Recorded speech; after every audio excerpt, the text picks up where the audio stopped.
Hello साथीहरू, जय मसी, नमस्कार सम्पूर्णमा। आज बिहानी चाहिँ म तपाईँहरूको सामु घाँस काट्दैछु क्या साथीहरू। त्यही भएर यसो घाँस काटेको भिडियो तपाईँहरूलाई देखाउँ कि भनेर क्या।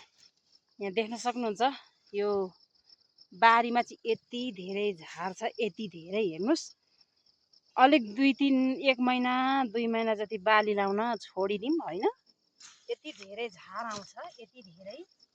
अनि त्यसपछि ल हेर्नु, यो पनि भैँसीले मजाले खाइदिँदैन क्या, यस्तो छ। त्यही पनि अब खा कि नखा भने त्यसलाई जबरजस्ती खाँदैन क्या साथीहरू। आजको दिन चाहिँ साथीहरू के छ भने, घाम एकदमै क्लियर पाराले लागिरहेछ होइन। अब के होला त, जेठको 15 देखि साउनको 15 सम्म पानी पर्दैन रे भन्ने हल्ला सुनिएको छ। हो कि होइन साथीहरू? अब कोदोको बेँड राखियो होइन, कोदो रोप्ने बेलामा पानी आउँदैन रे भन्ने सुनियो। के कसो होला होइन। अब पानी आउँदैन रे भनेर बेँड कोदो नरोपी त बस्नु भएन। त्यही भएको कारणले अब बेँड चाहिँ राखिएको छ होइन। पानी कोदो रोप्ने समयमा पानी आउँदैन भन्ने सुनिएको छ। अब के कसो हुने हो होइन साथीहरू। अनि यस्तो छ, आज चाहिँ उत्पातले घाम लागिरहेछ, तर के गर्नु। आयो मैले आज पन्जा लाएर झाडु फालिरहेको छु, किनभने यहाँ कागतीको काँडाहरू छ अनि काँड छ, घोच छ भनेर चाहिँ मैले यसो गरेको हो। यहाँ हामीले घर तरुल रोपेका छौँ, घर तरुल। अब यहाँ होइन, यहाँ चाहिँ हाम्रो प्राय बोट बिरुवा छ क्या। यहाँ हेर्नु नि, यहाँ यो यो यो यो हाइब्रिड के भन्छ, हाइब्रिड अम्बा, ठुल्ठुलो यत्रो फल्ने अम्बा भनेर हामीले काठमाडौँ नर्सरीदेखि लिएर यो एउटाकै 550 रुपियाँ परेको छ क्या यो बोटको। अनि त्यसपछि यहाँ खोर्सानी लाउने भन्ने हाम्रो सल्लाह छ। आज यहाँ खोर्सानी रोप्ने भनेर चाहिँ म यहाँ झार उखालिरहेको छु होइन। अनि यसरी काम हुँदैछ मेरो।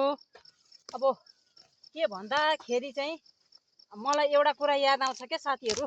त्यो बारी बाँझो राखेर चाहिँ यसरी झारहरू उम्रिँदाखेरि मलाई सासु मम्मीले उहाँको के भन्छ, सास जानु 2-3 दिन अगाडिसम्म होइन, 2 महिना अगाडिसम्म उहाँले भन्नुहुन्थ्यो क्या, बारी बाँझो नराख, एक टुक्रा पनि बारी बाँझो नराख भन्नुहुन्थ्यो। उहाँले चाहिँ थोरै बाँझो बारी हुँदा नि त्यो बारीलाई खनेर के लगाइरहनु हुन्थ्यो है। अब हामीसँग त त्यस्तो मेहनत छैन है। अनि त्यही याद आउँछ। अनि यो बाँझो चाहिँ राखेको होइन खासमा साथीहरू।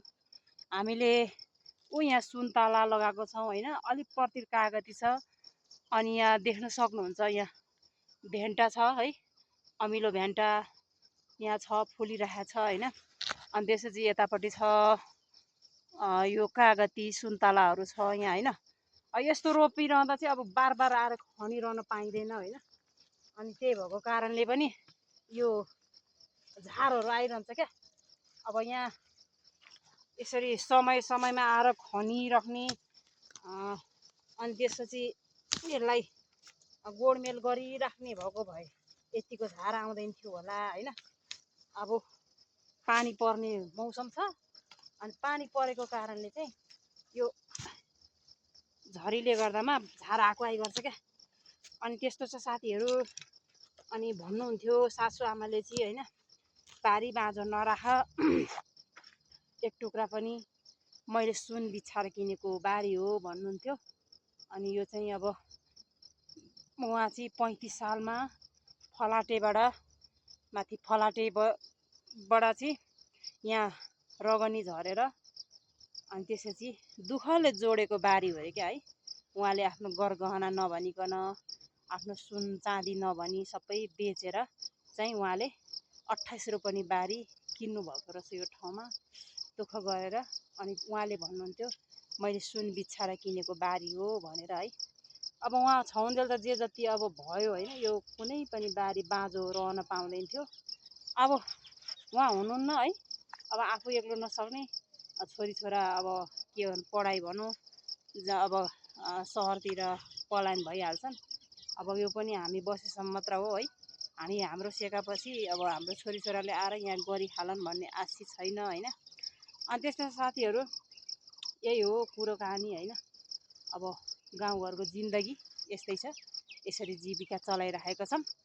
तपाईँहरूलाई भिडियो मनपर्छ भने लाइक कमेन्ट सेयर गर्न नभुल्नु होला। तपाईँहरूलाई भिडियो हेरिदिनुको लागि thank you so much for watching साथीहरू।